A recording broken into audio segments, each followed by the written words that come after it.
Hey, my name is Petra Cruz, and I'm obsessed with all things birth, but especially VBAC. I am a birth doula and mom who had a vaginal birth after 3 cesareans. In this podcast, we dive deep into the inspirational world of vaginal birth after cesarean. In each episode, you'll hear inspiring VBAC stories, practical tips from professionals who've championed the VBAC cause, as well as my personal journey and how it might help you on yours.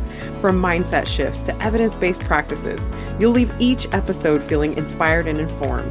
Get ready to soak in the wisdom, embrace the strength within, and join this incredible VBAC community. This is the VBAC Junkie Podcast. Hello and welcome back. And you get a birth story today, a couple birth stories actually. I had the pleasure of talking to Jessica. Jessica lives in a small town in Ontario, Canada, with her partner, 3 adventurous boys under 4 years old, and their family dog. After a traumatic emergency cesarean, she educated herself on all her options and overcame a lot of obstacles planning her first VBAC. She is now training to be a doula, VBAC birth educator, passionately working towards normalizing VBAC and HBAC, which, if you don't know, is home birth after cesarean, because she did have a home birth after cesarean, which you're going to get to hear her stories on that. But she definitely wants to spread awareness and normalize this in her community by sharing her story, advocating for birth choices. I think you're going to really enjoy listening to her story. And, it did get emotional in a couple of spots. So, which is real, right? It's real. Like, these experiences that we go through, they bring up so many different emotions, so many raw, real emotions that might not have been brought up if we hadn't gone through these experiences. So I know you're going to enjoy her story. All right, here we go. Thank you so much for having me. I'm so excited. Like, I've listened to your podcast so much. I'm so excited to share my story with your community. And I love talking VBAC. So it's the perfect place. I love it. Yes. So, how did this all begin? Where did your love for VBAC come? All right. So I have always had a love for birth, like 100% birth nerd my whole life, pretty much. So after a bit of a fertility journey, I became pregnant with my first baby in 2019, and I was so excited. I was like the pregnant lady who had no negative pregnancy symptoms.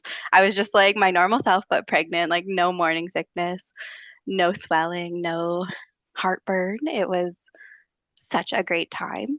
And during that time, I really dove into researching birth, and I really wanted a physiological birth, an unmedicated birth. But it was interesting in my family and my husband's family, we didn't know anybody who's gone like the midwife route or home birth route. Everybody was with OBs, lots of C-sections, inductions. Even my mom, she had 4 babies and she went to 42 weeks and was induced every single time. So I was like outside of the normal in my family going with a midwife, but I knew 100% I needed midwife care. Um, and for the most part, that pregnancy was uncomplicated. I did have a circumvallate placenta, which they were monitoring a little extra, just because of some complications that can arise from that. And I just loved being pregnant, and I was so excited to give birth. In my third trimester, my midwives let me know at about 39 weeks that they generally do an OB consult just so you can meet the OB and plan for your future induction. And in my mind, I assumed because my mom and my sisters all went to 42 weeks, I was like, okay, that may be my journey going to an induction at 42 weeks. So I was like, okay, I'm happy to meet with this OB so I can put a face to the name. So I went to this appointment to talk about induction. I was 40 weeks and 2 days by the time that appointment was booked. And like when you're used to midwife care, you're used to that like 45-minute, hour-long appointment. Instead, I waited, I think, like an hour for like a 10-minute appointment with this OB. Mm-hmm. And he came in and he did a cervical check and he told me I was 1 centimeter dilated. And I was like ecstatic. Like I was so excited. I'm like, oh my gosh, I'm a centimeter dilated. But he was not as excited as I was. And he said that he would expect me to be more dilated due to the fact that I was overdue. And Mm. I was like, okay. And he said, I think we need to schedule an induction for tomorrow because you're past your due date. You are, you have, I was GBS positive, which that shouldn't really play a role in being induced. Right. Um, and I had this circumvallate placenta, and my baby was measuring slightly small. So I tried to like get him to really like give me other options because I did not want to be induced. I really passionately wanted to go into spontaneous labor, but he was not having any of it. He was like, I don't know if I'll have any more induction dates in the future. Like, tomorrow is the day I have available. So I agreed when I was in his office, but I left his office and I just felt not right about it. Like, I just felt so sad. I was so upset with the idea of being induced. And I knew that I just didn't want that to be my journey. So I called his office back and canceled it and said, I'm not going to show up tomorrow. Like, you can schedule another appointment closer to 42 weeks and we can talk about it then. Mm-hmm. And then I just like continued being my like happy pregnant self. Love it. um, yeah. And then at exactly 41 weeks pregnant, I woke up at 6 in the morning to like my water breaking, and it was like a dramatic water breaking. Like I swear I heard like an audible pop that like made me jump out of bed. Wow. And then I texted my midwife, like so excited. She came over and confirmed it was amniotic fluid. My midwife, they usually work in teams of twos or threes, but they're kind of like in between like a reshuffle. So I only really knew the one midwife, and she said, I'm just coming from a birth, so I'm gonna go home, but like my new backup midwife is gonna meet you at the hospital. And I was like, okay, like I assume this backup midwife will be equally as wonderful. So I didn't have a problem with that. I'll back up a little bit and I'll say, like, I always thought I would have a home birth, but home birth gave my husband a lot of anxiety. So after talking about it, we thought that we could have like somewhat of a home birth in a hospital, which is naive looking back at it now. But I just felt so like educated and empowered about my choices that I thought I would be able to advocate for myself in birth.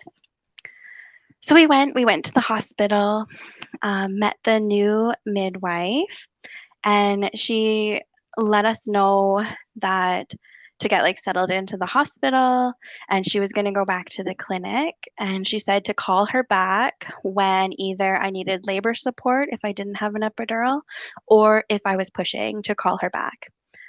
And I felt that like it was a little weird. I thought she would be staying at the hospital, but as a first time mom, I'm like, this just must be how it is. And both my sisters had labors that were like over 24 hours. So I had only been in labor for about an hour or two. So I'm like, okay, I still have like 20 hours.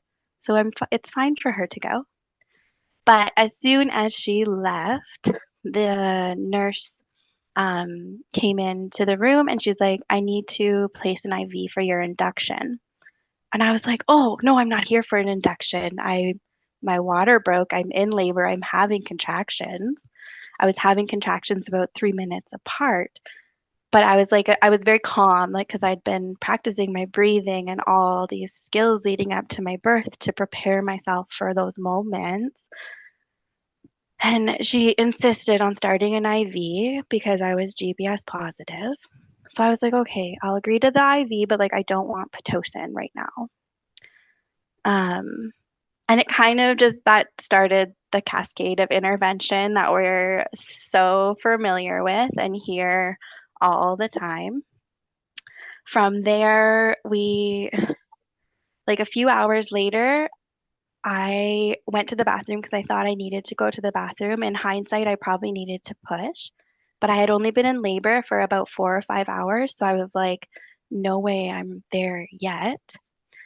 But that transition, getting to the bathroom, they had also started Pitocin because the nurse told me that I was too calm with my contractions. So she said there was no way your contractions can be productive because you're too calm. Wow. And I was like, okay, like this labor and delivery nurse has lots of birth experience. Like I've never done this. I don't know. Maybe I am too calm. Maybe these aren't productive. So I agreed to Pitocin. But as soon as I agreed to Pitocin, my contractions started double peaking. And Mm, like I lost my calm like instantly because I couldn't breathe. right. Um, Another thing with like the IV, where she placed it, she like placed it on like my wrist where like your wrist like moves. And like even in between the Pitocin induced contractions, I was like asking her to move it. I was like, this is really hurting me. Like, can you move it? And she kept telling me I had bad veins and she couldn't move it somewhere else. Mm. And I was like, can you get someone else to try a different vein? And she was like, no, like no one else is available right now. And I was like, okay. Oh, wow.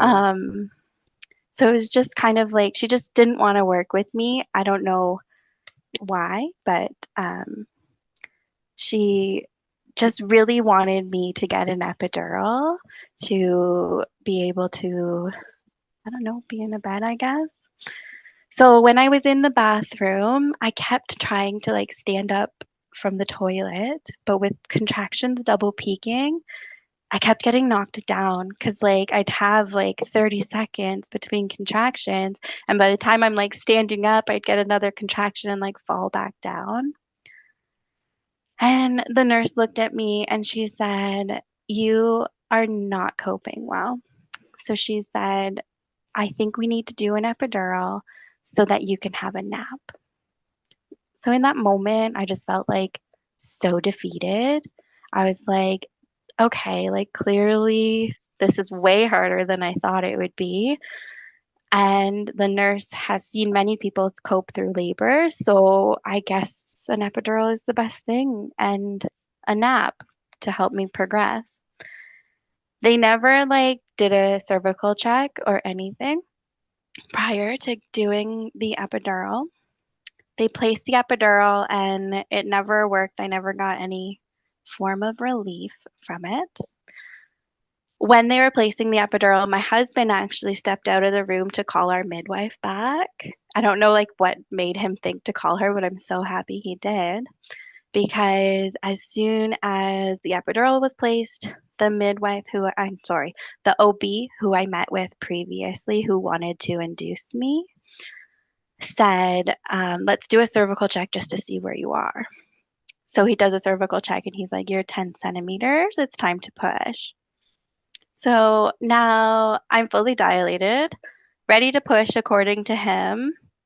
Lost my calm environment with like an epidural that's not working and like stuck on my back. So I pushed like a few times and then the OB from I don't know why I just felt like this OB was like annoyed with me. I gave birth on a Saturday and I just felt like he was just trying to like rush my labor or like Right. didn't want to be there. Yeah. We live in a really small town and there's only two OBs. And on the weekends, they are just on call. They're not always in the hospital. So I felt like that energy from him. I don't know if it was how he felt, but it was how he was making me feel. Right. And I pushed a couple times, and then from across the room, he was like way back in the corner of the room doing paperwork. So, not even like involved in my pushing or monitoring the baby or anything. He goes, your baby's heart rate isn't handling pushing, so we need to do an emergency C-section. There Wow. wasn't like a conversation. There wasn't like, let's change positions. Let's see what we can do. Let's bring out a peanut ball. Let's lower the epidural, anything. It was just, we need to do an emergency C-section. Right. And at And this like, point, you were still on Pitocin, right? Yes. So I was still having like contractions every 30 seconds that were so hard. And I Mm-hmm. had an epidural that wasn't working. Right. And they never offered to lower the Pitocin to try to help No, baby I recover. asked, I was like, before we even like did the epidural, I was like, can we lower this Pitocin? Because like I can't catch my breath. Like Mhm. cannot, I can't handle these. But they kind of used that against me to be like, well, yeah, you can't handle these, get an epidural and you'll be better, Mm, type right. of thing. Just like the language they were using was just very forceful of what they wanted and how they Absolutely. wanted me to birth. Mm-hmm. So in that moment, like when he said you need an emergency C-section, I was like, I had so many questions in my mind, but I couldn't verbalize them. And I was so panicked and terrified because he said my baby's heartbeat was like the concern. And like the room filled with people. My midwife ended up coming back with her student, but like everybody was just like casually talking to each other. Like, oh, like what are you doing this weekend? What's your plans? Where I was like inside my mind, so panicked and terrified.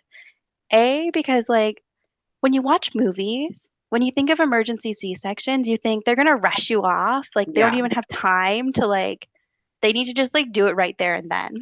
Yeah. But like it was a long time before I made my way to the OR. Just before we made it to the OR, a man came up with me with a piece of paper and he said, I need you to sign this. And I did without asking any of my questions. All I said to him was, that's not my signature. Because I was like so shaky with like adrenaline. I don't know. And he didn't explain what the paper was. I know now that it was like consent to a C section, but like that was the extent of the conversation of having a C section was, hey, can Wow. you sign this form? Yeah. No dialogue at all. No, like no informed choice, no taking a minute just to explain exactly what's happening, just like, we're doing this. Right. So we went to the OR and the anesthesiologist did a spinal because the epidural was not working. And then he told me, I'm going to give you something to calm down. And I don't know exactly what he put in. There's actually, like in my medical records, it doesn't show anything put in. So I don't know what was given. But it kind of made me like fall in and out of sleep. Like I was awake through my C section, but I wasn't like fully present. And like I lost my calm, like birthing playlist that I spent so much time making and like my environment that I wanted and had dreamed of. And like, I remember my son being born, but I don't remember his first cry. I don't remember. My husband said that he said, "Oh my God, it's a boy," but like I don't remember hearing that or like processing that. And my son was born at 4:58 p.m. and I didn't meet him until 5:11. And like I don't know what happened during that time frame. I don't even remember that meeting. I have a picture and like that's the timestamp on the picture. And he's like all swaddled in like two blankets with a hat on, like up by my head. Yeah. Um, so it was really hard. And I we left surgery, went to recovery with the midwife. They did finally like unswaddle him and like put him on my chest. And I found out he was a boy. And like I knew I loved him, but I couldn't focus on him because I ended up having an allergic reaction to whatever was given in my IV. And I was like itching my body and my face so much that I was like causing myself to bleed. Oh, wow. So they had to give me an antihistamine to like make the reaction stop, and it did. And we went back to the postpartum room, and like I feel like I should have known what was happening or what had happened. I had a C-section, but like I couldn't really think about that. This was like pre-COVID, so like our room like filled with family, even though I told family like I don't want anyone at the hospital. And I had my baby on my chest, and like I didn't let anybody take that baby off of me. I was like, this baby's going nowhere. Like I'm not talking to any of you guys because I can't process what's happening, but like I know I need my baby on me. Yeah. And then, sorry, this part's always hard for me to tell, but the next morning I wanted to have a shower. So the hospital I gave birth at is like an older hospital. In the postpartum rooms, they don't have showers. So I had to walk down the hallway to the labor and delivery room I was in the day before. So I walked down the hall with the help of a nurse. She like helped me get undressed, showed me how to care for my incision. Like I saw like the blood, the bruising, and like that's the moment that it hit me that I had a C-section. Like everything that had happened the day before, how I was treated, like everything that I felt I had lost in that moment, but then also just like all the guilt I was feeling for feeling that. Because I was like, I have a healthy baby. I myself am healthy. Like, I felt so much guilt for feeling sad and like heartbroken. And I just like broke down in the shower, and the nurse just like held me. And in that moment, I was like, I'm having a VBAC. Like, I know we want more children, but like, I cannot go through this experience again. Like, I was so heartbroken and sad, but just so like firm on like, I'm having a VBAC. Like, this cannot be my experience in the future, or like, I don't know if I can have more children. Right. And after that, I like locked all those feelings down in like a steel box inside of me. I'm like, that is too much. I cannot even think about that. And I didn't for a really long time. I didn't tell anybody my birth story. I even tried to like tell my husband, like, just don't tell people I had a C-section. Like, I don't want to talk about it. And I didn't for a long, long time. But what I did do was dive into researching everything VBAC. And even like before I was pregnant, I was interviewing doulas and interviewing our other local midwife groups.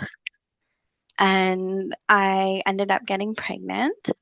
My second pregnancy was kind of a surprise pregnancy, which was exciting after having to go through fertility treatments for my first baby and having like an OB be in control of my fertility. So I Right. was like, amazing. This is like a fresh start. And I was so excited to be planning my VBAC. I ended up going with the same midwife group that I went with for my first birth.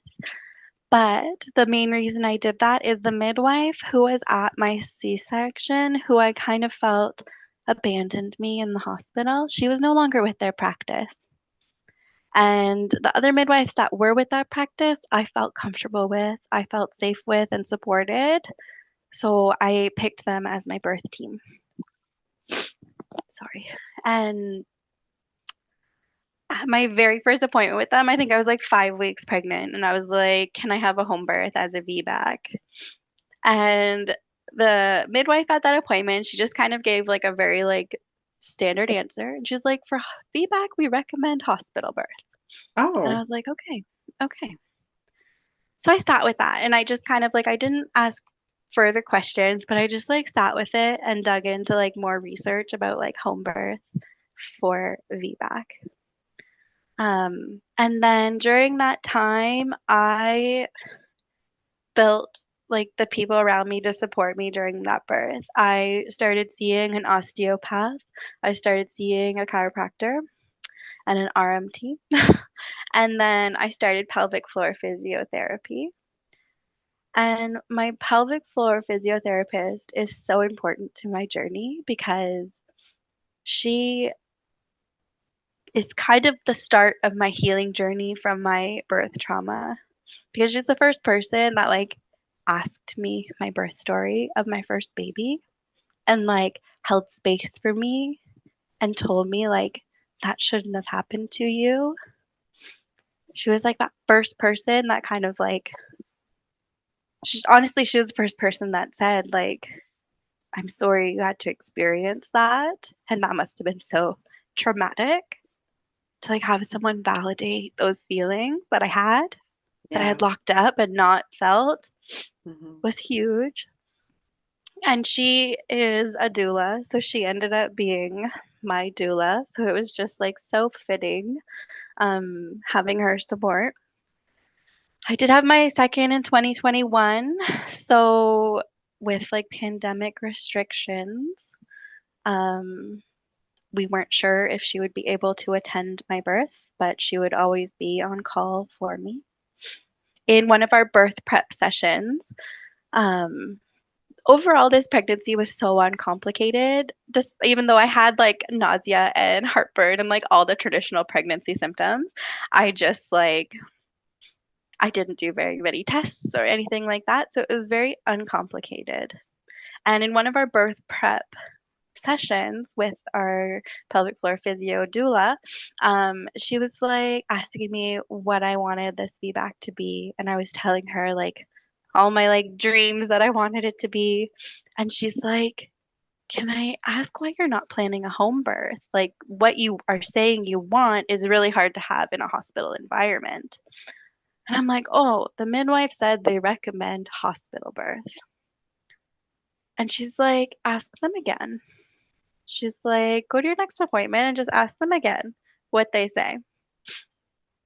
So I did, and I brought like I swear I brought like a stack of paper that I had printed off from like all these VBAC stats and like articles supporting like home birth for VBACs, like increasing the success rate and everything. I love it. And I went I went to my next appointment with my midwife and I like went on this big rant about why I wanted a home birth and like what I was doing to prepare for my home birth. And like the midwife at that appointment, she's been a midwife for a really long time. She's very like traditional trained midwife. And she looked at me and she's like, I have to say for VBAC, we recommend hospital birth. However, if you have done the research and you want a hospital birth, we would support that as well. Like we will support what you want. So I felt like she was kind of saying like, do it, but like I can't say do it Right, for right. like legal reasons. Yes. So it was just like instant relief. I was so excited to be finally planning my home birth and just like the like weight of going to the hospital like left my body. I was just so excited to be giving birth at home. And then at 37 weeks pregnant, our midwife said we usually do an OB consult for VBAC moms. And I said, I can assume what that OB would say about VBAC. I can assume all the risks he would highlight for me. Like, I don't want to put myself in that situation of talking to him. Like, I'm going to decline that. And she was like, great, we'll send him a letter saying you declined it. So I was like, perfect. Don't have to see him. It's just going to be a letter letting him know, like, I'm having a VBAC, but I don't want to talk to you. Love it. Yeah. And then a few days later, it was a Saturday. I was at the park with my husband and our 20-month-old little baby boy or toddler boy at that point. And I got a phone call and it was a local number. So I answered it, like thinking nothing of it. And it was the OB from my first birth who I Oh. declined the OB consult with. Hmm. And he first started talking about like, oh, like I hear you're planning a VBAC, but like you want a home birth. And he started talking to me about all these precautions the hospital had for COVID. Because he's like, I hear a lot of people planning home births right now for COVID, but like it's safe to give birth in the hospital. And I was like, I am not having a home birth because of COVID. I'm having a home birth to prevent a C-section, to prevent more birth trauma, to have my choices respected, basically. Um, so he changed his tune from VBAC. And at first he tried to tell me like, oh, like there's two hospitals near me. One that's like 10 minutes away, which is his hospital, and one that's like 40 minutes away. And he was like, well, our hospital has better or lower C-section rates than the other hospital in the area. So, like, our hospital is better equipped for VBACs because we don't push C-sections. And in that moment, I realized that this OB hasn't even looked at my file. He didn't even know that he was the OB that did my C-section that resulted in all this birth trauma. He thought I had it at another hospital.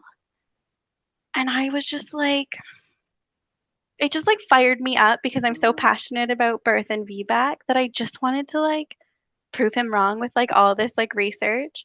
So I just started like giving him everything I'd been doing and everything I was reading. And like he picked up that he was not going to be changing my mind about having a home birth. So, as a last chance in his mind to get me to come to the hospital, he said to me, if, sorry, this is always hard for me to say. That's okay. Um, he said, if you continue to plan your home birth and your uterus explodes, you and your baby will die. And if you are okay with that risk of you guys dying, continue with your home birth. Wow. What And I, language to use? Oh my gosh. exactly, like I know the risk of uterine rupture. Mhm. He could have just said uterine rupture. Like, he didn't need to be so graphic and say, if your uterus explodes. Like, it's so unnecessary. And as much as I knew it was straight, like, fear tactic, like, he just wanted me to be so scared of doing this that Yeah. I would agree to a hospital birth or agree to a repeat C section. Hmm. And I, like, left that call. I think I hung up on him after that point, and, like, I couldn't even talk to my husband about it. I like left the park, went on like a big walk, just like had to refocus, recenter myself. Like I had like pre this conversation, I had the perfect mindset. I was so empowered and informed and like I always said like I'm having a VBAC, like I'm not trying for a VBAC. I'm having a VBAC. Right. But like after that conversation with him, it took a lot for me to get that mindset back. I had to like sit with myself, my own feelings first of all. And then I had to eventually I reached out to our midwife group and like told them what happened. I reached out to my doula, my pelvic floor physio, and told her what happened. And like the importance of having that birth team that can help you like rise back up, can help you like, I don't know, find your confidence again after being so like knocked down Yeah. is like so important. So I'm Yeah. so happy that I found like that birth team that was truly like supporting me and what I wanted.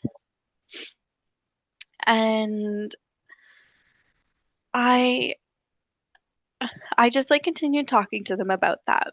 And then to actually I forgot to mention at that park before that conversation I was having contractions. Those stopped. Like it Oh, stopped wow. because of that conversation. Yeah. And nothing else happened for a few days. Hmm. I still, it's funny because I still had in my mind that I was going to go to 42 weeks pregnant. So I was still working. And at just a few days before 38 weeks pregnant, I went to pick up my son at daycare after working. And I had like one contraction at daycare. And I was like, oh, like that was interesting. And I just like ignored it and I wrote it off as a Braxton Hicks contraction. We had dinner.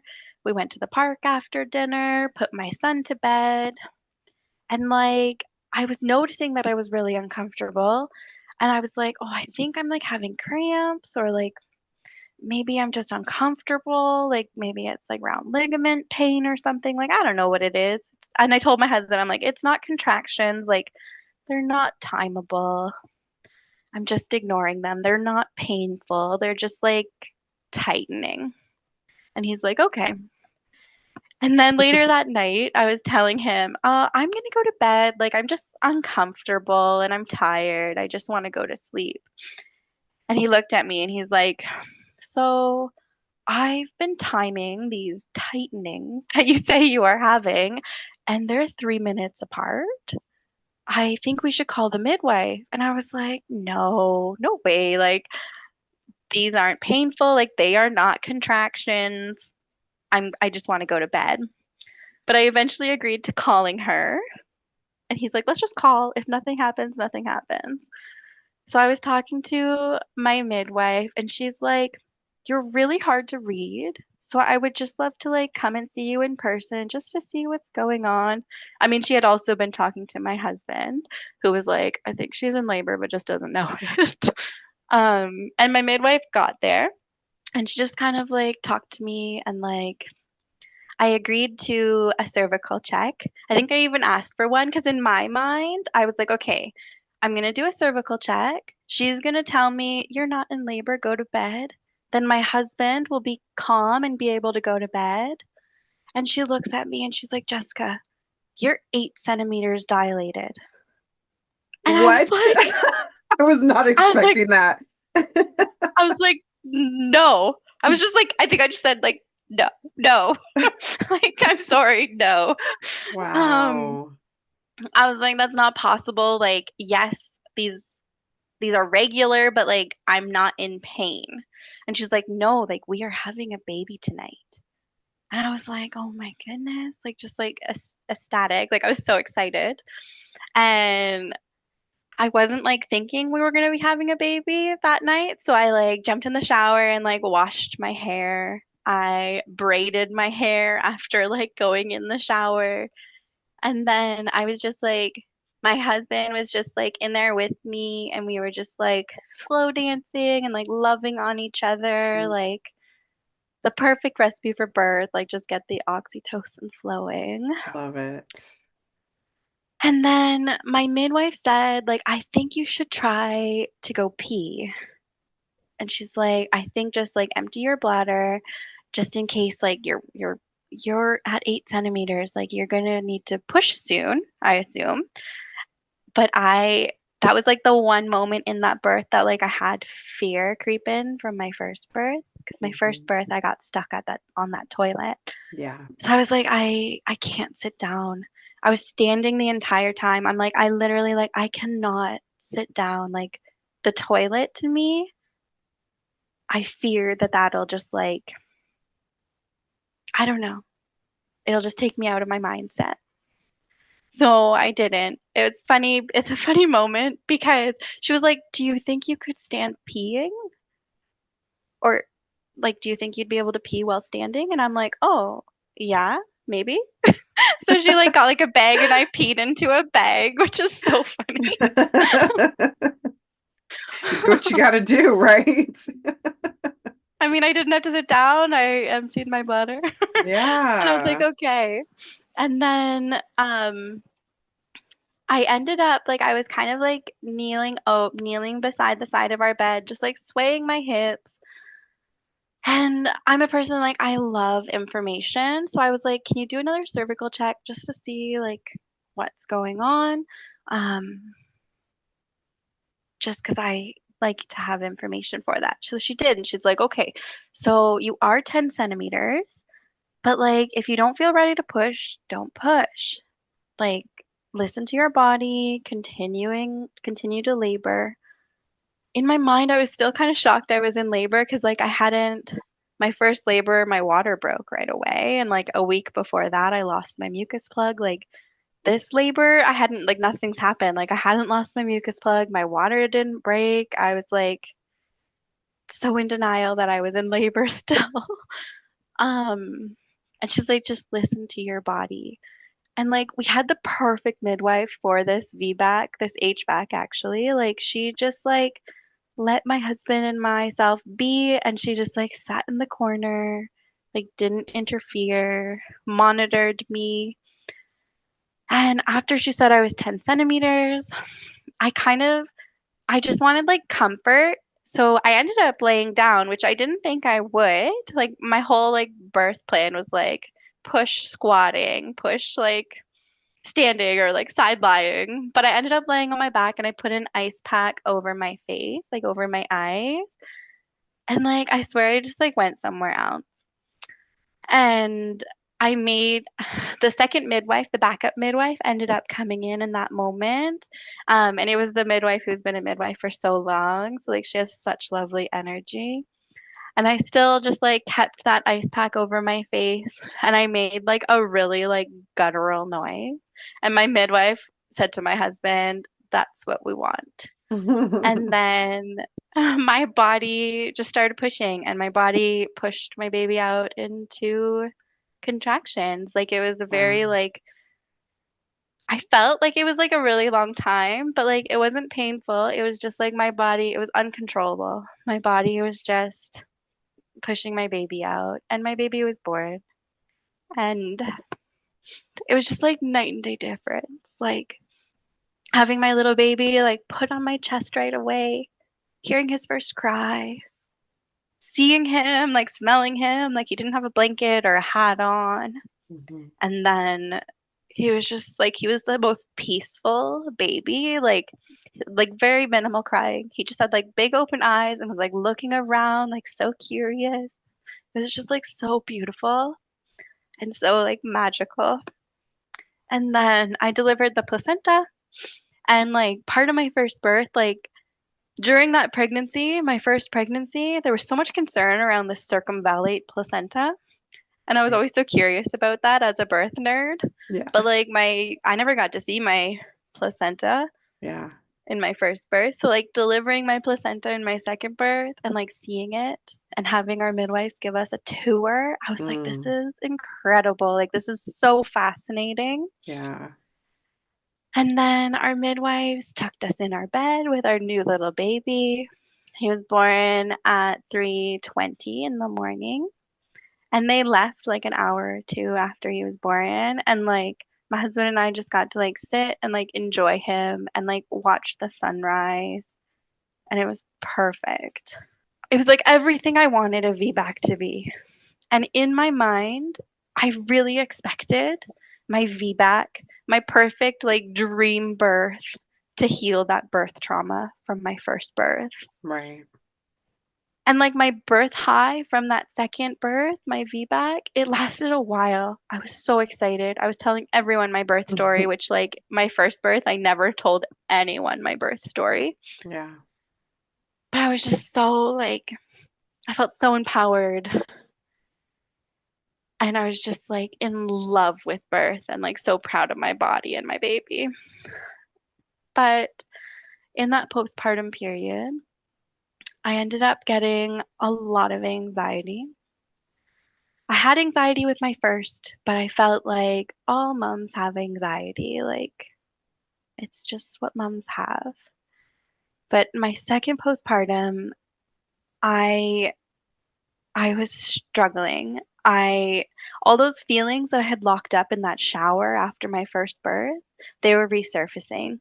All the grief because I was like, "Oh my gosh, I wish my first birth was like my second birth. I wish I would have done A, B, and C differently to have a different outcome to avoid that C-section." I like wasn't sleeping because I would constantly be replaying my first birth, trying to be like, how could I have changed that outcome? And if I was sleeping, I would have nightmares or flashbacks to my first birth. And it was a really dark period in my life. Like I was struggling. I was depressed. I had a lot of anger towards my first birth and people involved in that first birth. And like it tested and challenged all the relationships in my life because I wasn't like my normal self. I was dark. I was depressed. I was struggling. I couldn't like, for lack of a better word, like I couldn't be fun. Um, and like that's when I sought therapy, which like I'm so glad I did because I really had to work through honestly grieving my first birth and birth trauma. And like I'm so grateful that I found a therapist who I connect with, who helped me so much. Like I still see her today. Um, but we really had to work through a lot to get past that birth trauma. And like once I started opening those feelings around my birth trauma, like I swear therapy just like opened like every feeling I'd ever ignored in my life, which is like a lot because I don't know why I just like default to like ignoring my feelings, which like is funny because I talk to my kids like all day, I swear, about their feelings. But like I'm Yes. programmed to just like not share mine. Yeah, no, and I totally get it. And I feel like you've touched on so many valid feelings because, Yeah. when I was planning for my VBAC, a thing that came up was processing your previous birth trauma. Well, my first birth was from 16 years prior to my VBAC. So Yeah. there was all these built up feelings. And then once you do achieve or, have your VBAC, it's like, now I feel this guilt, this overwhelming guilt, and I Mhm. don't know where it's coming from, and then it's like, oh, that's why, because I wish my well, Yeah. for me, my first, second, and third birth were like this Yeah. because I feel like they could have been, but Yes. it's like, we were discouraged along the way to even speak up for ourselves for what felt Exactly. right to us. Because in the beginning, you talked about this gut feeling that you had where it just didn't feel right. Like you felt like something, like you shouldn't be doing it almost, right? Yeah. And a lot of times listening to that gut feeling is exactly what we need to do, but it's so hard to do when we have so many people telling us, no, this is actually what you need to do. Like I'm the I expert. know. So that is really It's hard. so hard. But it's like it's so important, like trusting your gut and your intuition. And like throughout planning my VBAC, like my second pregnancy, I was so committed to having a VBAC that I protected my mindset at all cost. Like I told friends and family that my due date was September when I was actually due in August. I didn't tell people my birth plan. Most of my friends and family thought I was having a repeat C-section, and I let them think that. I was like, I am not talking about my birth plans. I'm protecting my mindset. I don't want other people's birth fears, birth opinions being projected onto me and my birth plan. Like I protected my little birth bubble and only let like my midwives and my doula in that space until the OB kind of like tried to crash in with his conversation. Right. But like I don't know, it's so easy to get persuaded into doing what people view is right or normal. Um, and it's tricky to manage that. For my third pregnancy, I found that really hard because everybody knew I was going to be having a home birth. Mhm. So it's like I didn't have any of these conversations last time, and I've already had a home birth, but now you're like coming to me being like, "Oh, like this person I knew had a home birth and like A, B, and C happened." Yeah, And I was just like, "Oh, I'm so glad I didn't like entertain any of this in planning good. my first feedback." Yeah. But I'll share a little bit about my third birth as well, my second VBAC. Yeah. Um, that one, again, that pregnancy was pretty uncomplicated. There was a bit of a surprise element in that pregnancy where our 20-week anatomy scan, we were told we were having a baby girl. So I got so excited and I named that baby girl. We'd never found out gender in our first or second pregnancy. Um, So I dove fully into having a girl after two boys, like Yeah. nursery, clothing, everything. And then at 38 weeks pregnant, my midwives were concerned that the baby was heads up or head up. And they were like, in order to like, they're not breech trained, even though like I would be fully confident in my body giving birth to a breech baby. Right. But unfortunately, we don't have any breech trained midwives in our area. So they're like, what do you think about going for an ultrasound to confirm baby's position? I was like, I'll agree to it because it'll make you feel comfortable. It'll make my husband have less anxiety.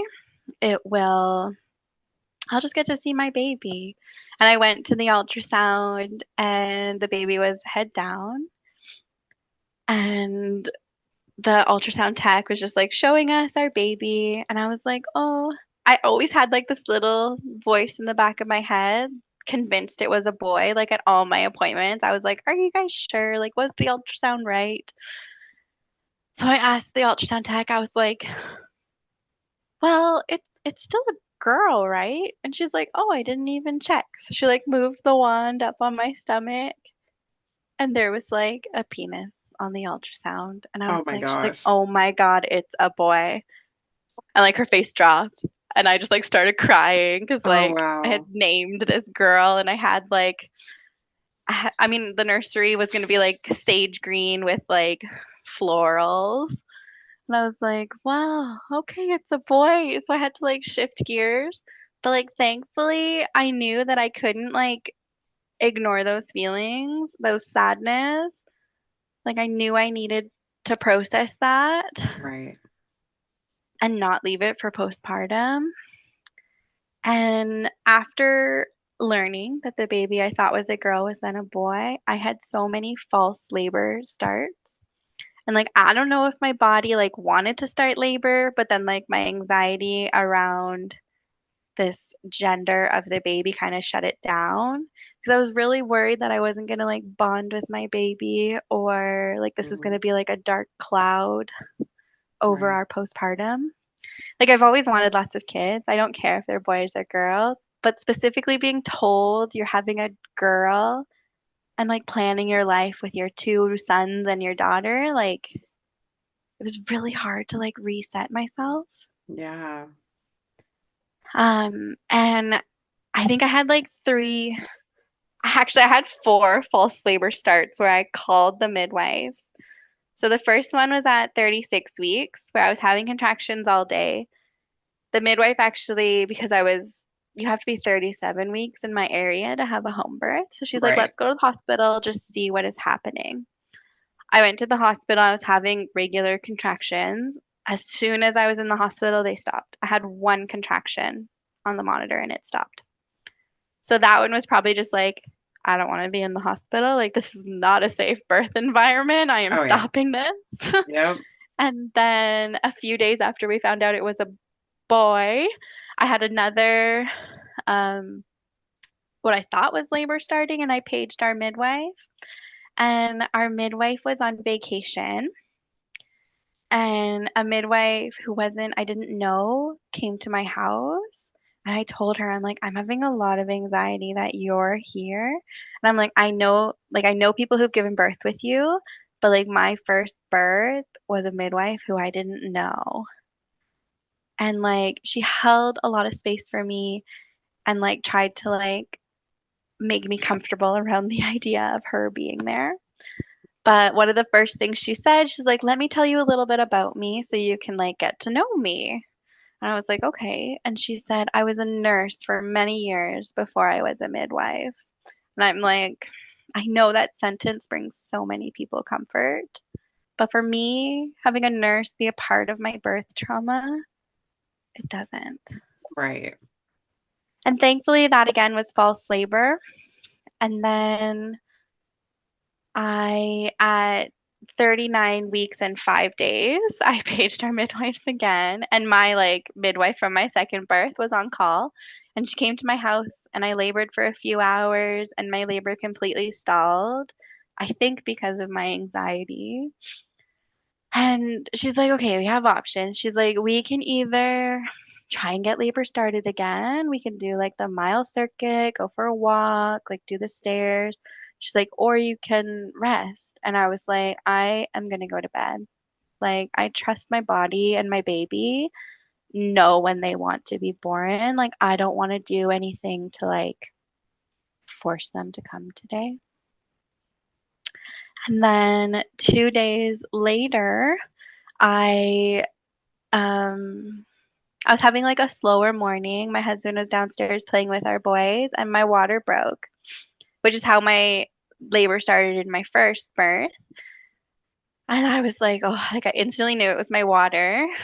And I paged or I think I texted my midwife because I'm like, I just want my midwife from my second birth. Like, I don't want to page and like risk getting a different midwife. So I Yeah. like texted her and I'm like, my water broke, like exclamation mark.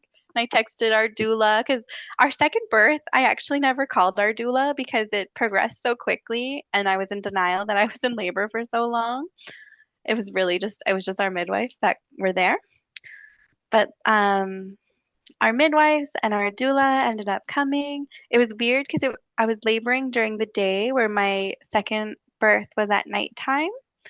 Um, which like I originally had like a playlist that was like meditation yoga music, like Yeah. lots of like I don't even know, just like yoga music. Right. And I was like, I feel like I need something more like upbeat. So I like put on like a completely different playlist. Um, and like that labor was hard. Like my second labor was like pain free. Like I didn't have painful contractions. Birthing him wasn't painful, but those contractions in my third birth, they were hard. And they started double peaking, even though it was a home birth. So the anxiety creeped in that I'm like, oh, like my water broke and now my contractions are double peaking. Like this has so many elements like my first birth.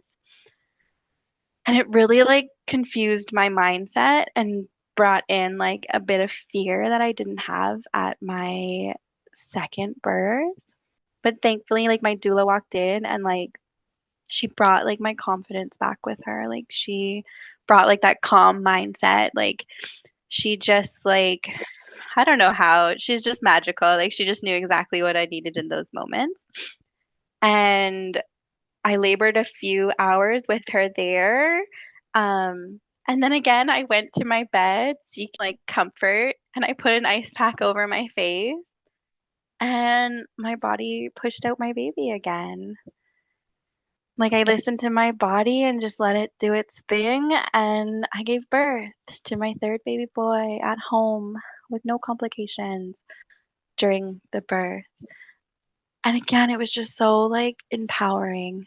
And like he was a big baby. He was 8 pounds and 14 ounces, Hmm. and his head was in the 99th percentile. Like he was a big Wow. boy, but Yeah. like the labor for him was hard. But like pushing him out, like it wasn't hard. It was I don't know. I just trust my body so much Hmm. in those moments to do what it needed to do. I did have a postpartum hemorrhage after this birth. People always look at that and they're like, oh my God, that must have been so traumatic. Or like, how does that handle? That's so scary. But like in that moment when that was happening, it wasn't traumatic. It wasn't scary. My midwives kept me informed as to what was happening. They told me their plans in advance. They're like, we're going to try A, B, C, and D before we even like talk about going to a hospital. And like, I mean, they were there for like many hours trying a bunch of things. It ended up I had like a little bit of placenta retained. Um, but like that event wasn't traumatic. It was, I was supported. I knew my team was so well trained. I knew they cared for me. I knew they had the skills to do what they needed to do. And like, I find it so interesting that like having that happen at a home birth, everybody I talk to is like, oh my God, that's traumatic. Like, how do you recover from that? But I'm like, why did nobody ask me after my C-section how I felt about it? Yeah. Nobody asked me if my C-section was traumatic. Right. Nobody, like, I could have used you guys asking me back then. It's just so interesting in our birth culture how, like, hospital birth and C-section are just so common and accepted that like when you feel like a negative experience from a C-section, you get that guilt because you're like, this happens so often. Like I shouldn't feel this way. Yeah. But like those Exactly. feelings are valid and I just want to share my stories to like highlight that fact that like your birth experience matters and like what you desire in birth is important.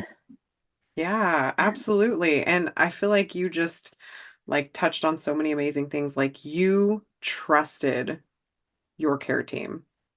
Yes. That Because is I built the huge. team I needed. Like, I, ah, we went through a lot together, and like, I knew their opinions on many things, and like, they knew my opinions and thoughts and wants. So, like, it was just, we developed such a trusting relationship, which is so key with a birth team. Hmm. And like even if you don't like with a doula, like I obviously am training to be a doula, so I love doulas. But if Yeah. someone doesn't have financial like ability to have a doula, having your birth partner dig into like the birth information with you and birth education is so important. Because in my first birth, I thought I knew everything about birth, Yeah. but in the moment, like I couldn't advocate for myself, and I Hmm. never helped my husband prepare for birth. Yep.